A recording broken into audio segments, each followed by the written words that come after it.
It's now time for Global Insight, where we speak to experts from around the world on issues making headlines. South Korean Foreign Minister Park Jin met with his Chinese counterpart Wang Yi during Park's trip to Qingdao earlier this week.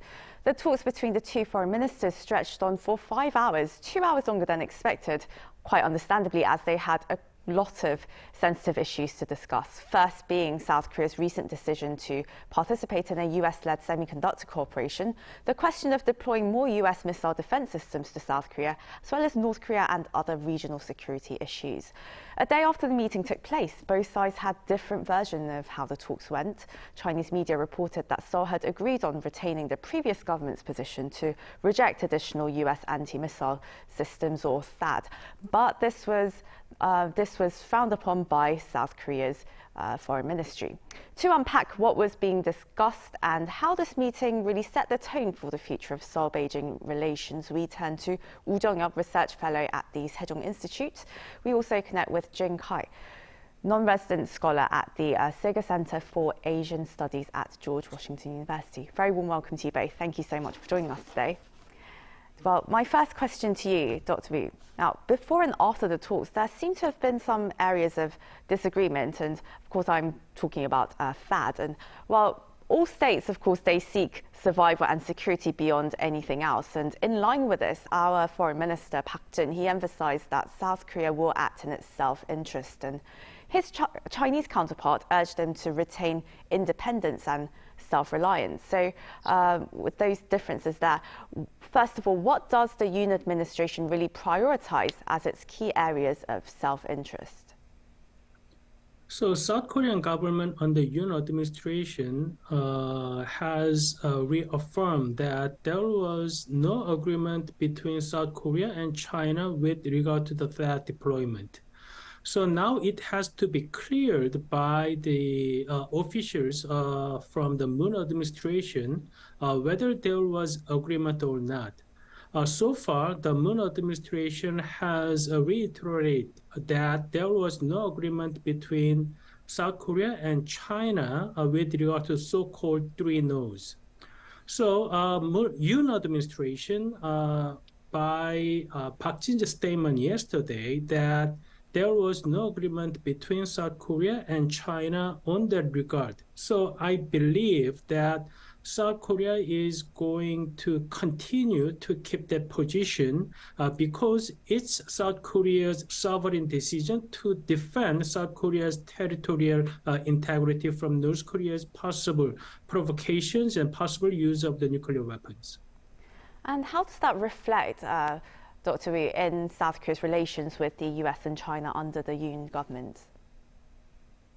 I believe that the continuation of this discussion or debates would not benefit anyone, either one between South Korea and China, because it's deployed and it's only for the self-defense of South Korea's territory from North Korea's possible nuclear attack. And China has been in the UN Security Council to sanction North Korea's illegal and unjustifiable nuclear program. So as long as North Korea threatens South Korea's security, it justifies all the measures that South Korea has taken and is going to take. So I really don't believe that this will cause much problem between Korea and China. And now, Dr. Jin, well, what did you make of this 5-hour-long meeting of the foreign ministers? How do you think that really set the tone for Seoul-Beijing relations? First, I think the timing of this visit is of great interest. I think a series of events from the background of this event, this visit, like the 30th anniversary of the establishment of diplomatic relations between China and South Korea, and a relatively new and the so-called conservative government in South Korea, and of course, the increasing tension between China and the United States, and also tension between Beijing and Tokyo as well. So as we know, Beijing canceled the Sino-Japanese foreign ministerial talks just a few days ago. So again, it's this complex background. I think the primary purposes of Park Jin's visit to China will be first to ease tensions Second, to clear some uncertainties or suspicions. And third, to seek more consensus. First, since the situation in East Asia has been volatile and tense in recent months, for example, the new South Korean government has taken serious steps to enhance its cooperation with the United States and NATO as well. And this has caused an alarm in Beijing, naturally. And so the visit of Park Jin may first ease the tension between China and South Korea to a certain degree, in my view. And second, I think on the issues such as the deployment of that system, the semiconductor supply chain, and the strengthening of the Iran-US alliance, Park Jin's visit also is an attempt to at least partially clear up China's concerns or suspicions. For example, as Dr. also mentioned, by emphasizing that these moves are in South Korea's self-interest and are not targeting and or stimulating China. And third, I think, 2022 marks the 30th anniversary of the diplomatic relations between China and South Korea, and how to advance China and South Korean relations in the future. I think this visit can also help both sides, Seoul and Beijing, to reach probably more consensus, for example, on culture and personnel exchanges, economic and technological cooperation, and of course, most importantly, the collaboration in the Korean Peninsula issues. Also, reaching this landmark in their diplomatic relations, their 30-year anniversary this year. It's been rather concerning for Beijing, of course, as it sees South Korea increasing engagements with Tokyo and Washington. So how has the Chinese government really been perceiving this, and how do you think it's going to react to the semiconductor cooperation between South Korea, the US and Japan and Taiwan, of course, as well as the deeper economic cooperation that they're seeking among the Indo-Pacific Economic Framework members? Thank you. This is a very good question. First, Chinese Foreign Minister Wang Yi made a very important point that China-South Korean relations should be free from outside interference. So I guess Wang Yi's proposition may best answer this question precisely.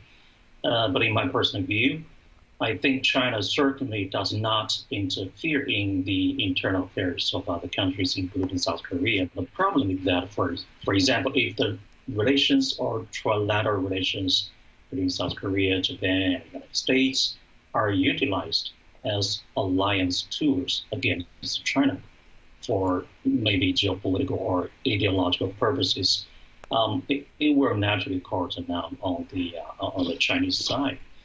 As many Chinese believe that this is the 21st century and we should not be holding on to a Cold War mentality in dealing with international relations.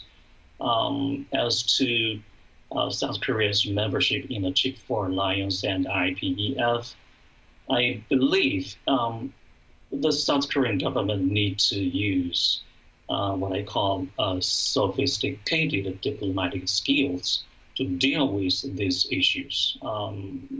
We know that the Biden administration has requested South Korea to closely cooperate with the U.S. strategic realignment actions, namely to contain or crowd out China. So let's suppose and hope South Korea may have enough room for a detour in the mechanisms like Chip-4 or IPEF to avoid, which is very necessary, directly targeting or stimulating China. So in that case, I think the Chinese side should also be willing to boost, enhance South Korean economic and maybe technological cooperation. As we know, after all, the Chinese is about to be the world's largest semiconductor consumer market in the next few years. It's coming. So even if South Korea joins the Chip-4 Alliance and plays a certain role, I still think and I believe the Chinese market is just something that South Koreans cannot ignore. Dr. Wu, I want to draw you into the conversation here. Now, South Korea, of course, it's chosen to take part in the US-led Semiconductor initiative, which brings together America's major chip-producing allies. And, well, despite its complaints, though, it seems that China doesn't seem to have much of a choice but to accept this decision, because Chinese chip makers also depend heavily on Korean semiconductors at the moment. So with this situation, would you say that China is perhaps losing its diplomatic leverage? So South Korea is taking part in Fab 4, which is now known as a Chip 4 in South Korea, is not about isolating China from the semiconductor industry. It is more of promoting the co-R&D and the securing the supply chains. It's not about isolating or excluding China from the global supply chain of semiconductors. As Dr. Jin Kai just mentioned, that China has been the biggest market of semiconductor industries, not only for South Korea, but also for Taiwan, and also for Netherlands and Japan, which has strengths in exporting devices. So I think that the joining Fab 4 is not a bigger matter for China, because South Korea and Taiwan still wants to export a lot of its semiconductors to China. For the United States, it has already the tools to protect its technology to China. So for example, in 2018, export ban to ZTE, 2019, export ban to Huawei. United States does not need a Fab 4 to protect semiconductor industry or isolate China from semiconductor global supply chain. So the Fab 4 is not about isolating China from the global supply chain. So we want to have more discussions with the United States and the relevant countries about how to promote the semiconductor industries and how to advance technologies among the countries which has strengths in fabrication in the semiconductor industry. So I believe it's not about whether China has the tools to affect this decision or not. It's more about friendly promotion of the semiconductor industries among the countries that has strengths in fabrications. And Dr. Wu, well, with the government's foreign policy, of course, also being answerable to the Korean public, would you say that Korean public sentiment is in line with the Yoon administration's general approach to China? It is true that there was growing anti-China sentiment in public, but it does not necessarily mean that Yoon administration is reflecting public's view on China. It is important to know that Yoon administration, it wants to have good relations both with the United States and China, because it's very vital interest, because in the vital interest of South Korea. So it is true that public has negative view on China, so such as that the meeting between Park Jin and Wang Yi took place in Qingdao, not in Beijing.